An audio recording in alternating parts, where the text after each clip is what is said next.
Noon. Welcome back to the Same Old Arsenal podcast, episode 97. We're staying up. We are staying up. Beat West Ham last night, 3-1. Not a very good result against Brighton, though, at the Emirates. But look, we won't worry about that. We won't worry about that too much just for now. Good evening to you all in the chat box. Thank you very much for joining us. It's a pleasure to have you here. As always, if you like a bet of the weekend, please click the link in the description below. That will take you to FansBet. If you want to donate to the podcast via Patreon, you can. Link is down in the description. And if you want to buy Lee a pint, not a half pint, you can via the super chat if you want to. Lee, a defeat to Brighton. Things not looking too good. And we rock up to West Ham last night. What were your initial thoughts going into the ground? Initial thoughts were I didn't think we was going to win. I thought the best we could hope for was a draw. But I'll be honest, I think there was a lot of fans like that, and wasn't a real lot of optimism about. And, to be honest, who could blame us? It was how it was. But I thought first half was absolutely atrocious. I have to say that, and there we was 1-0 down, and at half time, I honestly, I'm going to say this now. I'm going to cut that we was having a drink at half time. I honestly can say I was fearing relegation. I was really feeling we were in serious trouble here. Serious trouble. I couldn't see us scoring. Couldn't see us. I was panicking. I was really worried. And then for that first 20 minutes, we didn't really do a lot. But once we got the equaliser, it was like shackles off, completely different team. And for 20 minutes, 25 minutes, however long it was thoroughly enjoyable. I really enjoyed it. The play, it just seemed like everybody come alive. It was some great football, and it was fantastic. It was fantastic to see fans jumping up and down and celebrating and all smiling, all staying there to the end, and all the players coming over to the away end.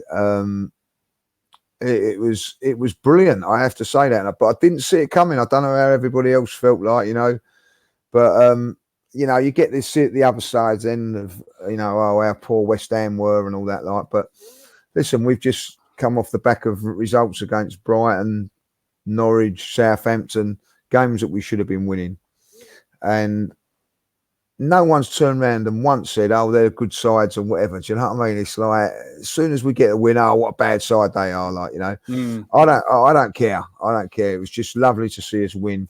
Absolutely. And also away from home. It ain't easy going to these places. But we made it look easy in the end. And I think that the key to it all, the key for me, was the balance was right. Going through the team with the three up top but wide players. Martinelli, come on, Craig, was absolutely outstanding. I love him. He's my favourite player now. Work rate, everything about him was fantastic. So I was well pleased for him to get his goal. Took it really well as well, wasn't he? Very composed. Composed. Yeah, well ahead of his time. And it was just, for that 20-25 minutes, it was, I think everybody really played well. Everybody. And I don't know where it come from, because up until that goal, everybody was playing really, really, really bad. I couldn't really pick out anybody. I said it yesterday, and I say a big up to the two boys that come in, particularly Kolasinac, actually was in the stands, and was then summoned to the bench, and then to come on and produce a performance like that. He's been our best player over the last 3 or 4 games, if I'll be honest. And I know that there's certain people that we know that are not a lover of him. But I thought he's played really, really well with the last few games. And I honestly thought somebody said that was Maitland-Niles' first game since September or something like that. He's been out for a while, since he's been sort of left out of. I think in the Premier League anyway. I thought he came back and put in a really good performance as well. Really, really good. So I'm well pleased for them. Called into the team late, wasn't he? Called into the team late. Yeah, he was on the bench, wasn't he? So done a good job. And the key to that was, which I know, and I'm going to be very bold about this because with Fred, he could have actually have gone right. I've had the injury to Bellerin. I can put David Luiz back into central defence and put Callum Chambers out to right back. But he didn't. He was brave with his decision and said, no, I'm going to put Chambers and Socrates as the two central defenders. I'm leaving out David Luiz and I'm going to go with Maitland-Niles. So I think that some real brave decisions from Ljungberg. And that's what we wanted to see off of him, Craig. I think the first two games, I felt he was far too cautious in his selections, far too cautious.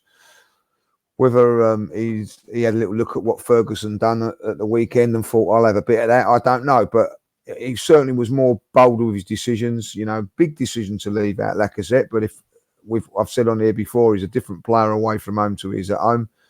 So he's got to maybe try and get him into the team at home games. But I just thought that, you know, from Freddie to the team selection was good.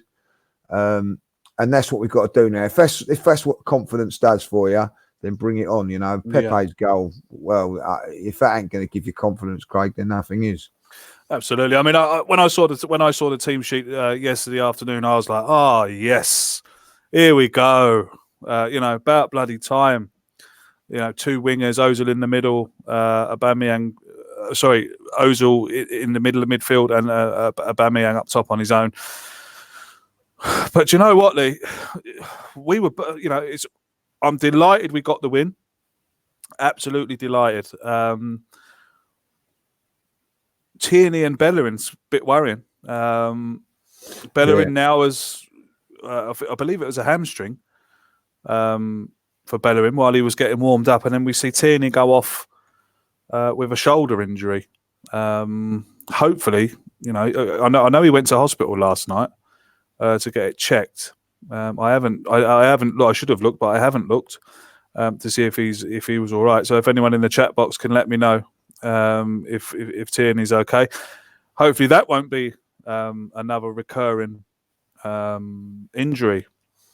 You go back to what I just wanted to touch on what you said about people jumping about in the stands. As everyone knows, I'm an armchair fan. Sitting at home in my armchair in front of my fire, nice and warm, while you're all there freezing cold. You could actually hear when that Martinelli goal went in. It was like I could hear relief coming from the Arsenal end, and then when the Pepe goal went in, you could hear again the relief in the cheers. You were magnificent last night. Always away, the away support, magnificent. Always singing, always. A lot of people dancing around. I saw on the telly. Always look out for you on the telly, mate, but I can never see you. No, I've been on a couple of times over the last few years. But listen, you need more than we was right at the bleeding back in the atmosphere. Oh, got to say, it's awful. It is awful. You can hardly see. I put a picture on Instagram. If you see it, you are far away. But it is. Listen, we was all in there together like yesterday. The atmosphere yesterday was brilliant. The fans, I've got to say, particularly away from home. I know that the Emirates crowd get a little bit of stick, but considering what's been going on, and even in at half time and during that game, there was a lot of fans, still going with the team, back in the team, all all together trying to push the team forward. I didn't see no anti want going against the players or whatever like that. The support's been brilliant. Our support, I know, gets a lot of criticism from all shapes of form and all that, but we deserve much better than what we're getting. You know what I mean? They're particularly away fans, they're as low as anything, Craig. You know what I mean? Yeah. Very, very. What's the word? Right. Top supporters. I can't think highly of him. Like, dedicated, very, very, strong-willed about the team, stick up for the team through thick and thin. And I've got a lot of admiration from some of them. Go, all that, planning on going to Liège. You're walking out the ground, you're going to Liège Thursday night, and then you got, the next game next week against Everton after Man City, where, just before Christmas, again, it'll be sold out. And do you know what, Craig? When you go on about the away support, this people asking for tickets and all that, and there weren't hardly any tickets. I didn't see many tickets going spare yesterday. As poor as it is, the fans still go on away games. I've got so much admiration from them. They're very, very strong-willed and very, very loyal. Very, very loyal. I have to say the Arsenal away fans are best in the league by far.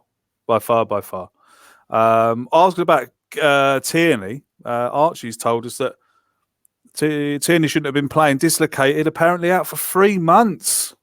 I'm not too sure how true that is, but if he's out for 3 months, goodness me, that's that's not good for us, and certainly isn't good for him. A player who was just making, just getting right to his fitness. I thought he'd done well. I thought he was doing well yesterday, up until when he got injured. He looked innocuous as well. I haven't seen too much of it. Only what I see on telly. It just seemed like he got brushed. He got tapped. Well, his arm, actually, he was trying to hold off a defender. I think it was his right arm.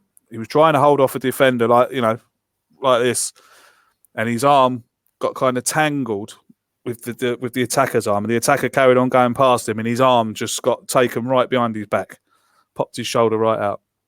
Oh, blimey! Yeah, it weren't nice. But hopefully, 3 months is a long time for a dislocated shoulder. Hopefully, 3 months. And he's been carrying it. Apparently, someone saying in the chat that he was carrying it. Really? Well, if that's the case, you know what I mean? Yeah, that's ridiculous. So that we've got a bit of a problem there, because we've only really got Kolasinac can play there, and our fullback situation is very, very weak. If with Bellerin going out there, I think Bellerin was more of a precaution than anything, but it must be something quite not right. Which we've all said that, Holding not there again yesterday. He must be injured. I don't know if people, if they can tell me about that, because it doesn't say that he's injured, but he's just not been getting a look in. So if he's not physically fit or anything like that, I'm not so sure. But these two guys have come back from major injuries, you know what I mean. So it's a bit of a worry, I think, from there, Tell me about Chambers yesterday, Lee. I thought he was. Do you know what? I'm going to say Chambers and Socrates. I thought the pair of them were absolutely brilliant yesterday. Obviously the goal wasn't the goal we can see. It wasn't too great, but other than that, I thought Chambers and Socrates partnership was quite good. Well, I'm going to hold out. I'm going to hold out on that, because I watched West Ham against Tottenham, and they were toothless, you know what I mean, and didn't really have a lot to do. So, and speaking to a couple of West Ham pals, and that they were saying that that's the weakness of West Ham side, is they are going up their forwards. They've not really got a lot there, so you can only play as what you got in front of you, and they've done okay. So it'll be a bigger test for them on Sunday. Let's hope that they can step up to it as well there. But I'm very very pleased with Chambers. I think he got left out. Was it the last game he got left out? I thought he's been a bit harsh, but he's bounced back again and proving that he's got what I like about Chambers. I think he's got a very, very good mentality. He's very, very keeps coming back for more. I quite like that about him, you know what I mean. So I'm really pleased that he played well again. I thought he when he had to defend yesterday. What I like about him is that he'll put his head there or put his body on the line, and I don't see that from the other guys. You know what I mean? And that's what I like about him. And I think that he'll certainly do a good job in the future as well. I think we just got to at this moment in time, just stick with him as well. Like, just say, like, you know, you're going to be the central defender. That's it. It's going to be your position, and stick with him there. Like, you know what I mean? Keep saying about playing defensive midfield players and playing him there and playing there. I think it's time now. Just say, right, that's your position. That's where you're going to stay, and let's keep him there. I think he done really well. And listen, I'm Socrates' biggest critic. I have to say that, and I mean biggest critic.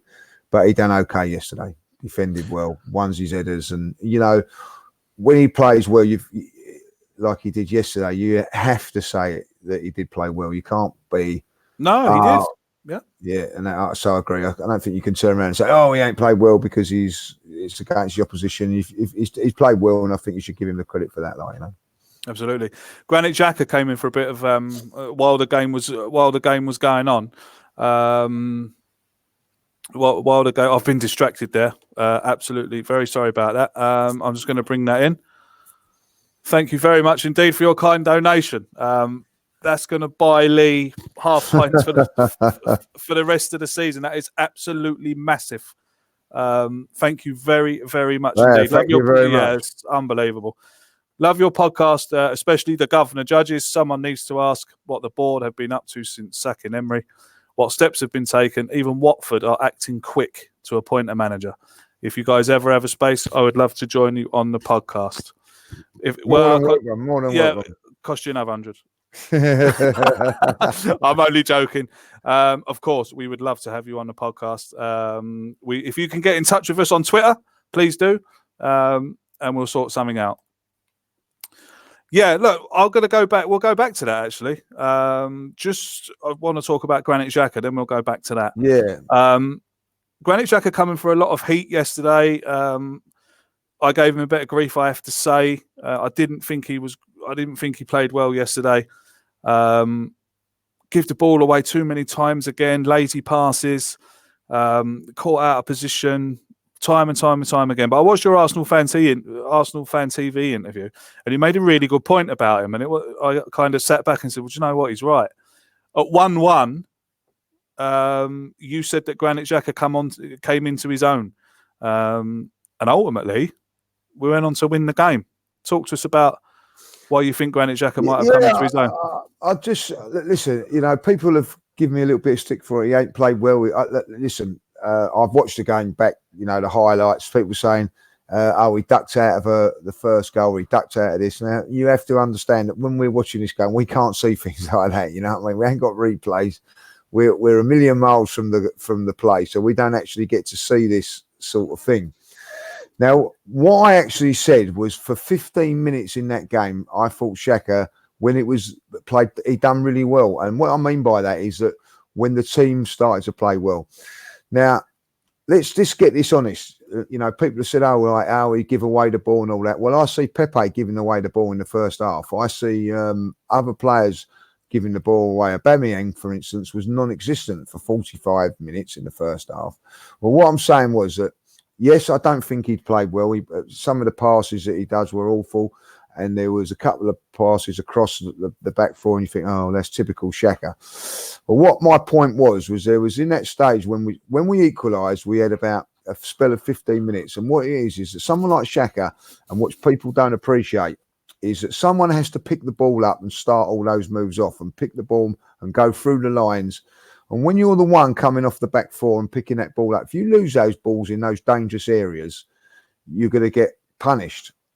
So what I was basically saying, and say he had a great game. I said he was brave on the ball, brave to be wanting the ball, brave to be kept saying, right, I'll have it and I'll do that. Now, there were times when he done it, and what he done was he played it, and then he popped it off first time to somebody else. Then they popped it off to Torreira. Torreira popped it off to Ozil. But he had to start that. Now, that was brave. And that's all I'm saying. I'm not saying he was brilliant. It was brave that what he done. Now, people have turned around and said, he weren't brave with a header and things like that. I'm not talking about it. I'm saying brave as in wanting the ball, wanting the ball in dangerous areas. When if you lose that ball, you're going to be under all sorts of pressure. And also when people are trying to shut you down and things like that. So that's what I'm saying that it was. He was brave in that incident. Did I think he played well? No, I didn't think he did. I think, Torreira, I watched him today on TV and I thought, God, that was his best game for a very, very long while.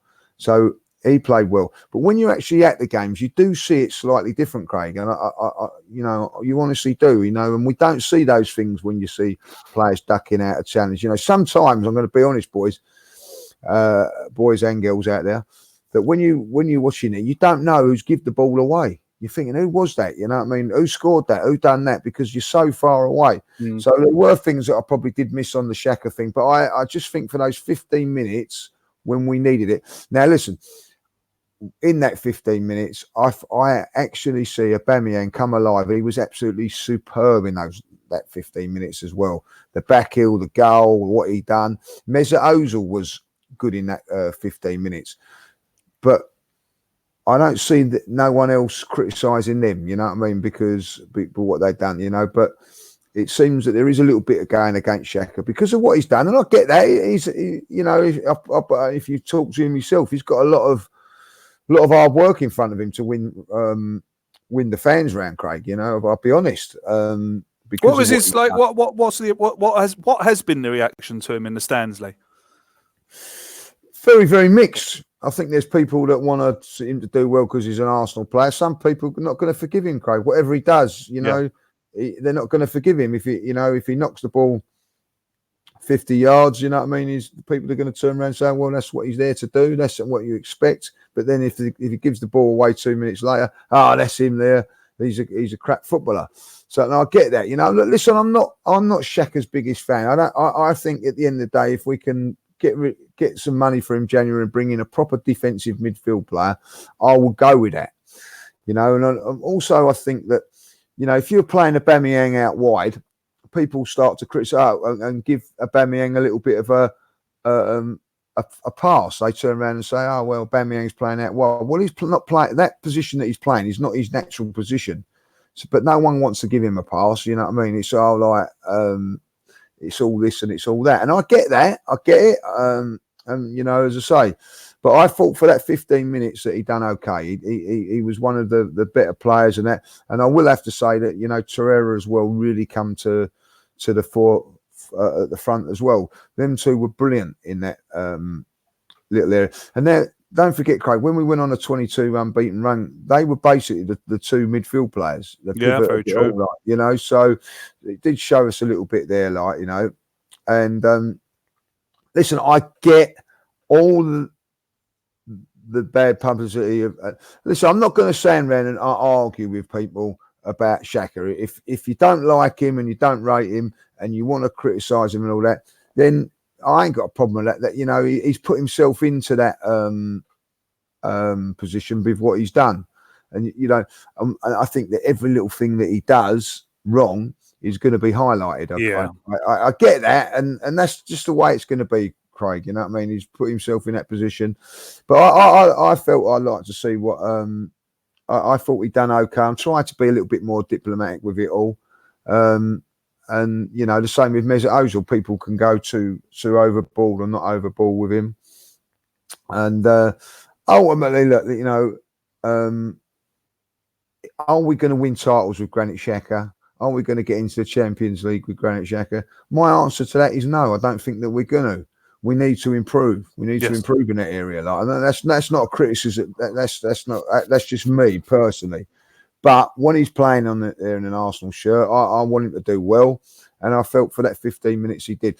But everybody, up until that moment, Craig, was awful. You know what I mean? I watched Pepe giving the ball, getting the ball and being just brushed aside. It was like taking candy from a baby. And then all of a sudden, wow. He was, in that little spell, unplayable. Okay, let's move on up the pitch. Man of the match yesterday was Pepe. How good are we keeping you up there, mate? All right. Yeah, sorry about that. I've had a few beers today as well. Well, there we are. You see, out with the celebrities again, no doubt. Oh well, yeah. Me and Kevin had a few beers today, So dear me, this is getting a bit. Well, it's our last show today. It was like one last was before Christmas, so we had a little Christmas drink. So. Oh well, that's fair enough. I think so. Yeah. Very nice indeed. Pepe, man of the match yesterday. According to who? According to, he had the champagne in his hand anyway. I saw a picture of it. I saw a picture of him with the, Yeah, interesting. You think so? Yeah, not my man of the match. Probably not mine either. Martinelli would have been my man. Yeah, Martinelli. Kid, unbelievable. We'll get on to him in a minute. But great to see Pepe score, break get himself a goal. And I thought he played well yesterday, mate. Listen, I thought when it mattered, there was a stage of that game I was looking at and I said, right, this is it. We're in real big trouble here. Right, let's see who is going to step up, who is going to get us out of it. Is it going to be Pepe? Is it going to be Martinelli? Is it going to be whoever? And I thought in that spell of from when we scored till he come off, I thought he was absolutely fantastic, taking on players, frightening players. He's got a pace as well, very, and the goal was absolutely fantastic. And not only just the goal, the assist as well, because the one for Aubameyang, if he just delays that by another half a second, he's offside. He done it exceptionally well. Just shifted it onto his left, put the cross in. I thought, the goal, I've seen that 5 or 6 times. I'm never going to stop watching that. It's an absolute sublime finish. Sublime finish. You know what I mean? And we've seen him try to do that so many times. Yeah, it's gone over the bar, it's just gone wide. But as soon as he cut inside, I said, "This is it." Bang! And it was a great feeling. It was an absolute fantastic feeling. And listen, the boy's got talent. There's no two ways about that. He's got to do it consistently now, and I think that's what everybody was sort of saying in the stands afterwards. He's got to go and do it against Man City now, and then he's got to go and do it against Everton. But he's definitely got something about him, and I thought he was brilliant to watch. That's the other thing, you know what I mean? He was doing really, really well, but he was brilliant to watch, Craig, as well. And it goes past players, like they're so simple, and puts people on the floor. So I thought he was brilliant. Man of the match, not for me, but very, very, very close up there. What about, I'm saving the best to last, Aubameyang's performance, Lee? Got himself a goal. His performance rating out of 10 for you? 7 in the end. I thought he had a very, very poor first half. Yeah, he was bad. Giving the ball away, really didn't lack a movement. It was what was evident was that once we got to 1-1, everybody wanted the ball. The movement was better. He was coming short. He wanted to get involved. Where I felt in the first half, he didn't want to get involved. But then he turned, come to life. Listen. He's a goal scorer, Craig. You know what I mean? Not going to be always involved all the time. You know what it's like with forwards. They're a funny breed. And but when it mattered, I thought when it mattered yesterday, he showed up, and I think his work rate was as good as anything. Then, he went on the run just before all this happened, and had a chance to cross, and I don't know if you remember it, and he crossed it and it went out for a throw on down the other side. People were moaning, but I looked at him and I thought, you know what? I said to Russ, who was standing next to me, I said, I know he's messed up there, but there was a desire and a hunger to run the channel and get on the end of that and then get the cross in. All right, it didn't work, but I felt he was hungry, and when he plays like, listen, we've won 2 away games this season, and he's been playing up there on his own, you know what I mean, in those 2 games. So it looked more balanced when he was down the centre, and also I think it's just more comfortable when he is in the centre. So I thought he played really well second half, but he's got to do it. I think he probably played well for 25 minutes. He's got to play well for 60, 70 minutes. Yes. And he's got to turn that percentages around. So, the man of the moment, then. I know you're itching to talk about Gabriel Martinelli. What a performance yesterday from this young boy. Becomes one of the youngest players to ever score on his Premier League debut. And another nice little fact is, I think that he scored on his Europa League debut, his Carabao Cup debut, and now his Premier League debut. Lots of people talking about this kid, and lots of people comparing him to this fella and that fella and this fella and that fella. I think it's quite important that we don't get too carried away with him and we just let him blossom naturally. Exactly. But I've got to say, the goal he scored yesterday, so composed for a kid of that age, playing in a Premier League match on his debut. Lee, looks, I hope so. Touch wood. I've said this about so many players over the years, but we really do look like we have a gem here. At 18 years old, I mean, what's he going to be like when he's 20? Well, listen, the things that I'm impressed with. Obviously, he can score goals. You know what I mean? He's done that Europa League, and whenever he comes on or he's involved, he's scored goals. He's come on as substitute and created goals. He deserves for me to be starting. I think that was the right thing to do. I've been banging his drum for weeks, but what I liked about him, 18 years of age, and worked his socks off yesterday, and was still doing it at the end of the game. 18, can only get better. I just love his attitude. I love his honesty. I think that's one thing that I really does appeal to me. He's an honest player that he's prepared to run. He's not one of these players that will run 5 yards and slide into a tackle knowing that he's not going to win it, so don't have to chase back. If he has to, he will go from box to box, chasing down and hunting down the defender. He won't give it up. And he's got quality, Craig, not just goal scoring. When he puts himself into positions, he puts in a quality cross. He's got a quality pass. He's going to get better. And he's our man or our boy. And I'm loving him at the moment, I have to say. And talking to Kevin this afternoon, that finish wasn't easy. I know it looks easy, but he made it look easy. He just stroked it in. A lot of forwards would have, snatched at that. Snatched it, gone, bashed it over the bar. That's with his wrong foot, so they say. Just pass it into the net.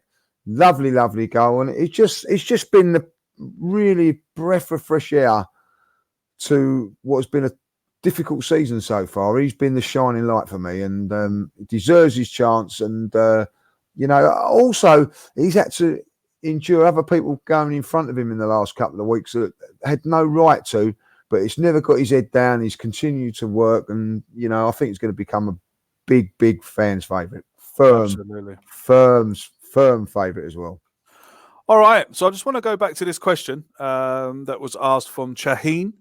Again, mate, thank you very much for that donation. Unbelievable. Now, Shaheen said, what are the board up to? Because, it's great we got the 3 points and everything yesterday, and I'm glad we're back to winning ways, okay? But he makes a very good point here. What are our board up to? Everton look to have moved quick. Spurs moved quick. Watford moved quick. Arsenal sacked Emery, what was it, 3 weeks ago now? Still waiting for... 2 weeks. 2 weeks. 2 weeks. Still waiting for an appointment. What do you think's going on, mate? I have a sneaking suspicion, and we can all discuss this. You can all discuss this. I have a sneaking suspicion that we are going after. Sorry, I'm gonna put this to you first. Just after yesterday, Lee, would you be saying that Freddie Ljungberg should be given more games? Not just after yesterday. I don't think. I think that. I'm going to be honest. I think Freddie let himself down in the first 2 games with his team selection. He can't do too much on the training field at the moment and get his ideas across. I get that, but he knows he's been about with the team selection and he got it all completely wrong, but he got it right yesterday. So I think at the end of the day, that I would give him a little bit more time. I don't think there's too much to worry about. Whoever comes in now is going to have a real difficult time with the games we've got coming up. Yeah. You know, we've got some real tough ones. You know, we're going to go to, you know, Man City, who are going to be wounded. And listen, they can destroy any team on their day, you know. So, listen, the one good thing about that is we're going to go there with a little bit more confidence than what we would have had if we hadn't won yesterday. Then we've got Everton away. You know, tough place that in on and with the Duncan. I never like Ferguson going there. Nah, it's always tough. It's always tough. The Duncan Ferguson effect is going to be playing into that one. Then I think we've got Bournemouth away. That could be the one. And then we've got Manchester United and Chelsea. I think Chelsea first, Man United second. So it's a real tough December and New Year's Day. Games thick and fast. So a new manager coming in there ain't really going to, I don't think, do too much, because when they're not playing, Craig, they're going to have to be resting, you know. So what can you get done? So I think that the board have not getting rushed into the decision. Listen, I'm a big firm believer the decision that they make will show us all what we need to know about Arsenal and their owners. You know, are they up for it? Are they as ambition? I think everything in this appointment will show us exactly what the owner and the board are all about. And so for me, I'd rather them take their time and get it right and get the right man. Is it that they're talking to someone now who knows? It might be that someone's, you know, been sacked from their club a couple of weeks ago and just wants a nice little oddie for 3 or 4 weeks and then wants to come back after Christmas. You know, that could be so. I can't think of anybody that's in that situation at the moment, but we you know, if anybody's got any ideas, let us know. It could well be that. It would not surprise me if it was. Or they go for, you know, they're talking and trying to get somebody that's about, you know. I think that if it was Allegri, I think that maybe they would have come out a bit quicker and got him. So who knows, you know. So I would like to think they're doing some sort of things behind the background. Let's put it that way. I got a question from a good mate of mine now on Twitter today, and I'm gonna read it out to you. You can yawn if you want, Lee. It's all right. Right. Stop. It's all right. Sorry about that. Don't worry about it. I'm all right. I'm all right. If Freddie gets a result against Man City, right? If we beat Manchester City and play well, then does he put himself in the running to become Arsenal manager? No, not at all. Not at all. Not at all. I don't think we should go down that route of doing that. I think that you know, listen, it's great. You know, I watched Everton with Duncan Ferguson. You know, it was great what he'd done, and it was fantastic. But straight away, they're still looking for a manager, and that's Everton. You know, so I think that we've had one decent result and a performance of 25 minutes. I haven't really seen, if I'll be honest, I haven't seen a massive reaction or a massive turn of fortunes and a different style of play in the 3 games where you would turn around and say, like at Everton, it was a massive difference. So I think Freddie should just enjoy I think he should just enjoy doing what he's doing. And, you know, his job is to just get us through this tricky little stage.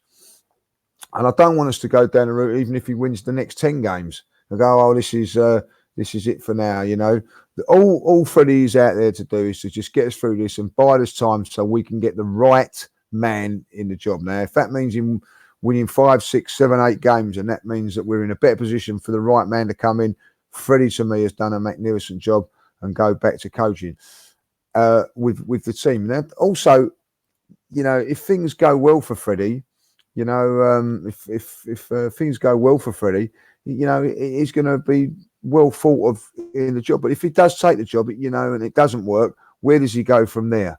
You know, they're not going to give him another job. So I think that for Freddie as well, I think it's too early for him. I'll be honest. I think it's too early for him. But what he's doing at the moment, he seemed like he was enjoying it yesterday.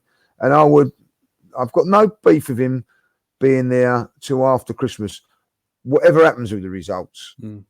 But for me, I want to see an experienced manager that knows what he's doing. Also, a manager or a coach that's going to come in and have no loyalty to any of these players whatsoever. That's my take.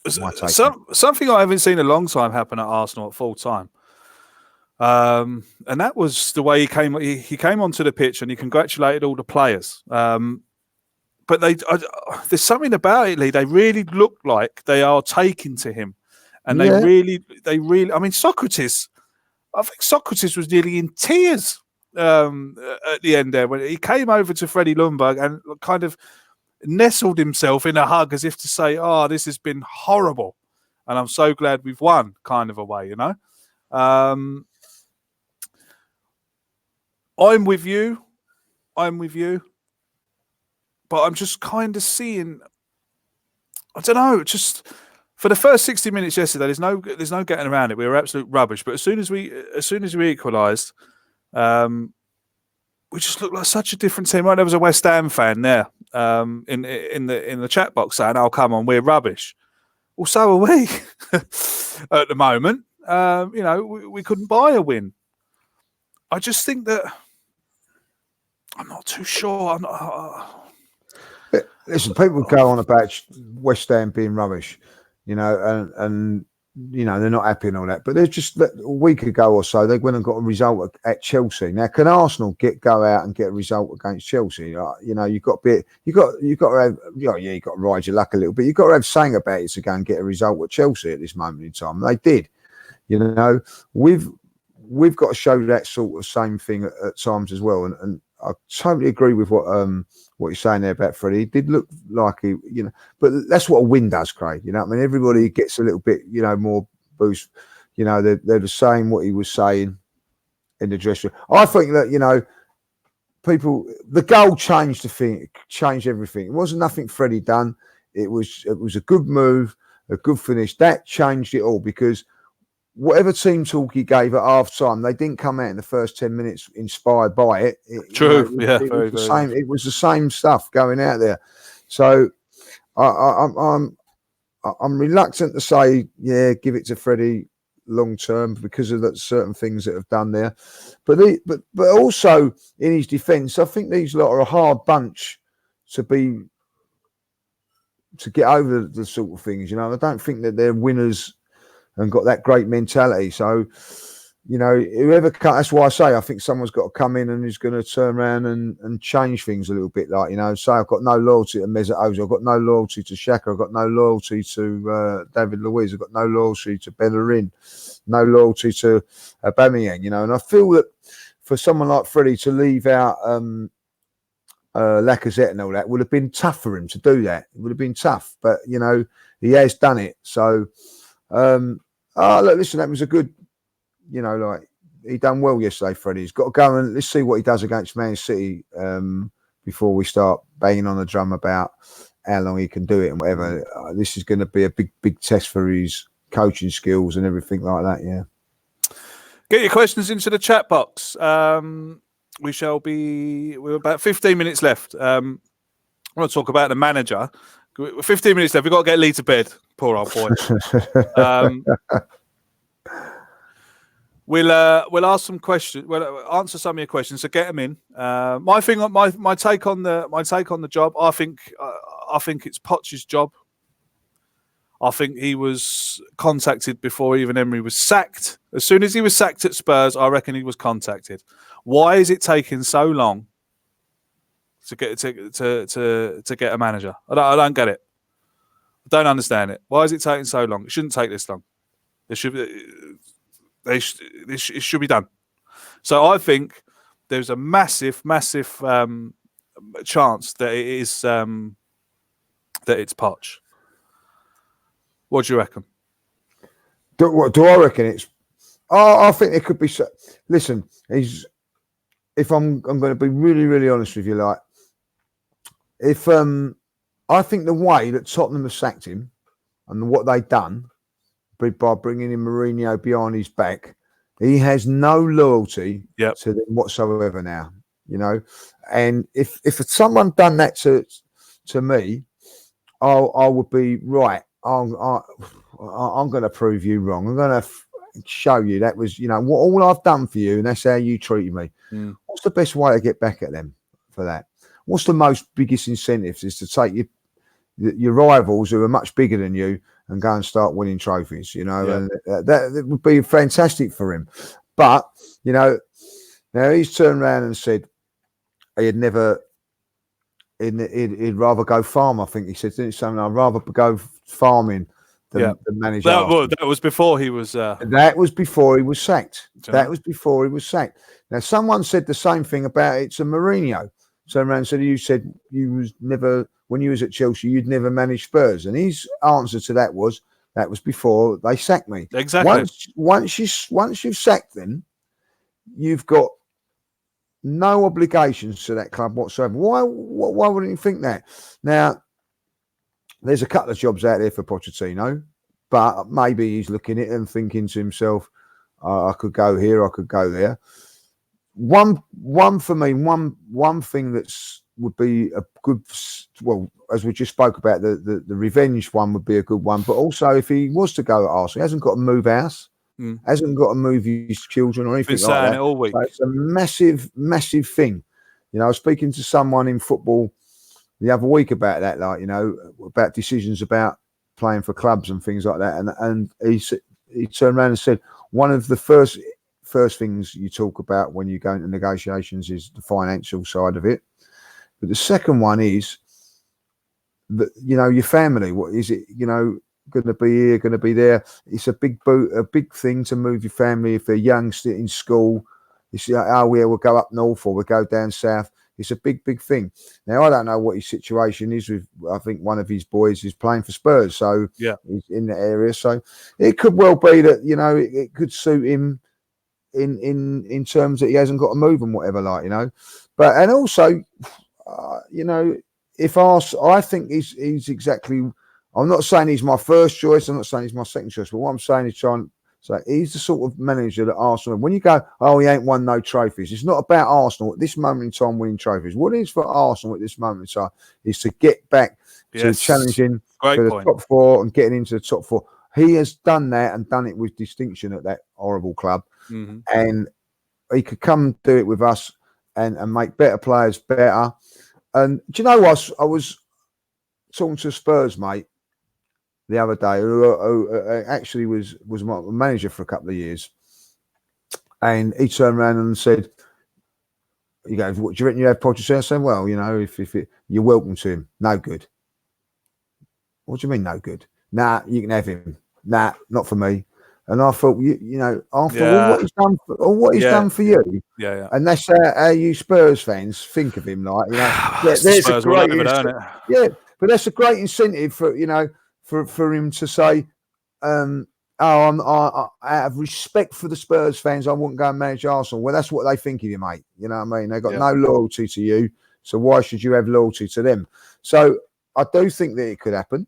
I'm not saying it's going to happen, but why not? Why not?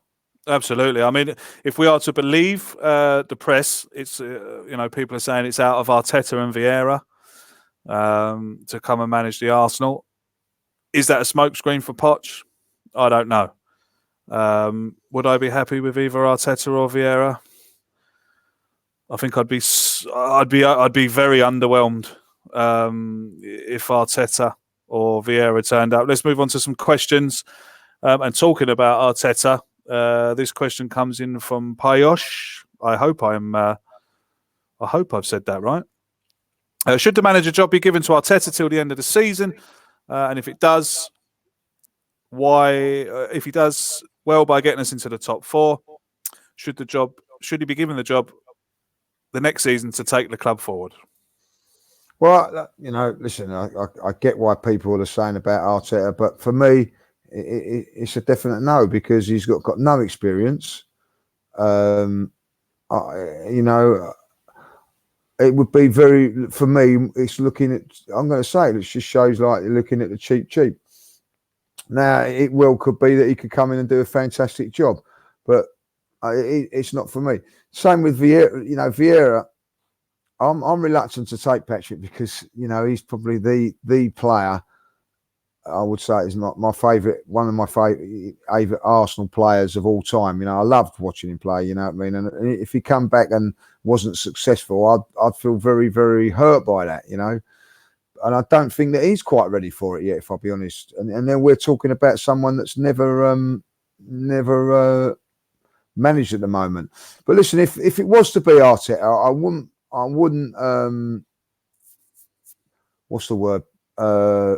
Lose it and whatever. It would tell me that, you know, all I need to know about the ball, but I would get behind him and all that lot. But I don't really see too much of a difference between Arteta and Freddie, really. That's my personal opinion. This one comes in from these lads. You're gonna have to get you some nicknames to put in the chat. I'm gonna have a go at pronouncing it. Surav. I hope I've got that right, mate. Please do excuse me if I haven't.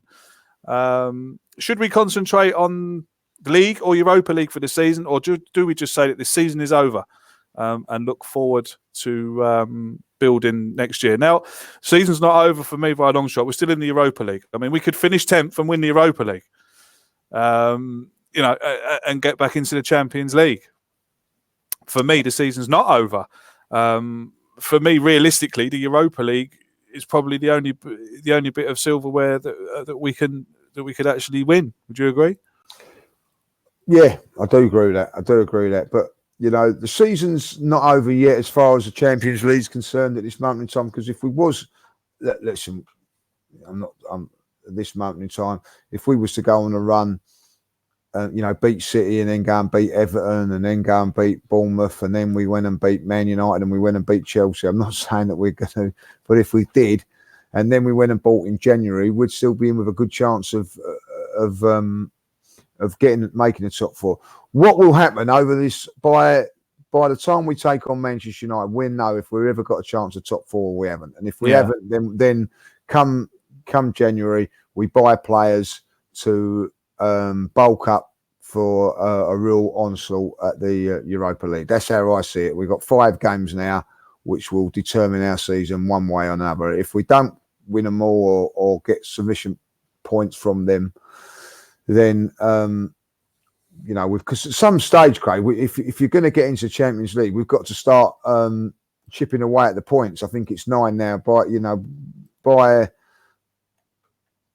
January, we've got at least chipped away 4 points from that. If we can, you know, if we haven't, and it's got bigger, then we're going to have to say, right, we're going to go and buy so and so in January, and we're going to go for the Europa League and get ourselves back in there. And you would have to not write off the Premier League, but it wouldn't be the priority, like This one in here from Lacazette. By the way, if anyone wants graphic design done, this boy's your man.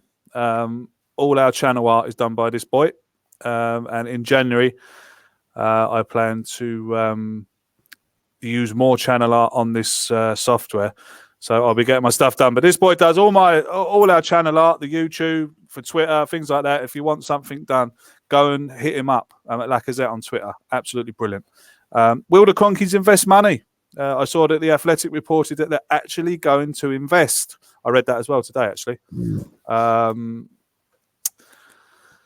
Well, if they don't, they've had it, haven't they? Well, yeah. I mean, we got you have the campaign there, don't you? The We Care Do You movement. Some people don't like them. Some people do like them. You know, whatever your preference on it, they're there. I would imagine that if they don't, they'd start giving him some grief. They've got to invest, Lee, surely.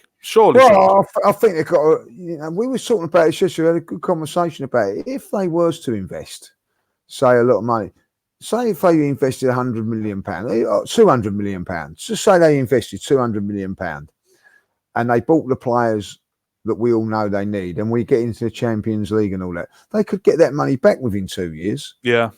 Do you know what I mean? So say, right, I want that £200 million back. You know, by this time, so and so will be better player. Martinelli will be a better player. So and so could be.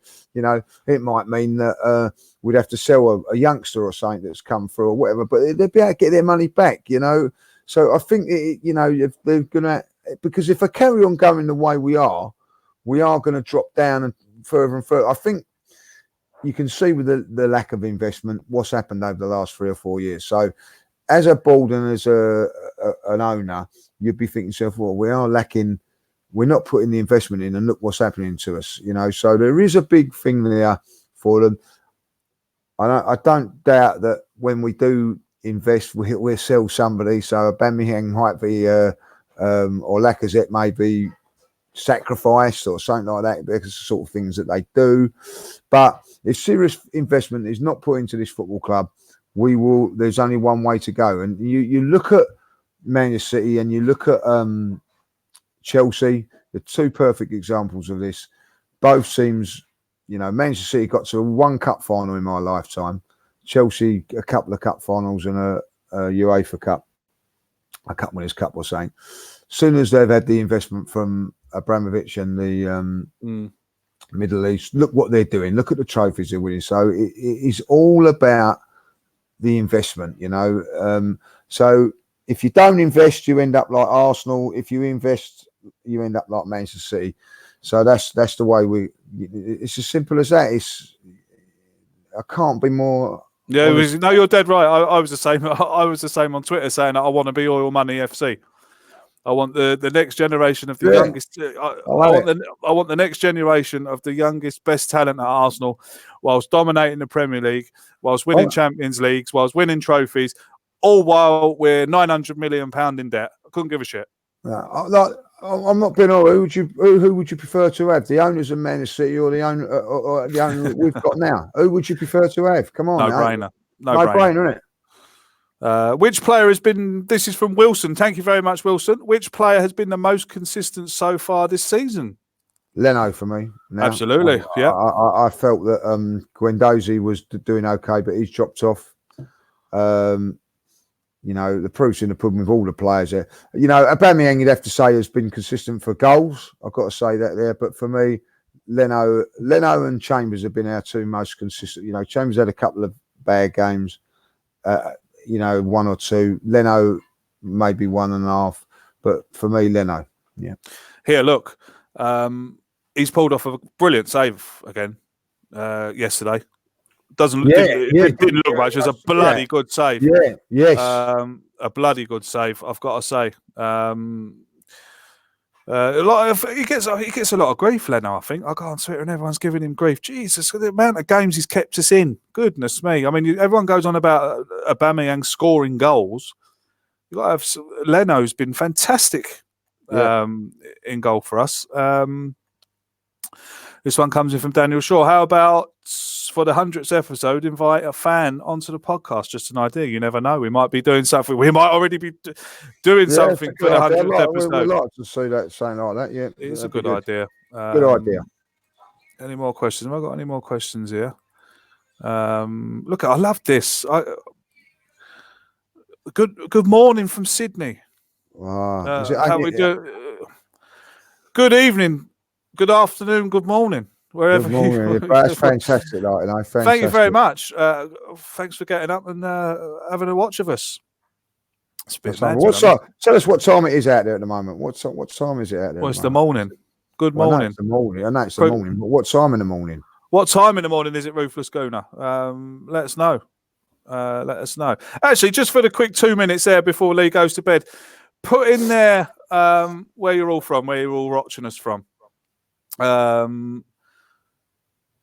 see where you all are. Obviously, Dan will be doing his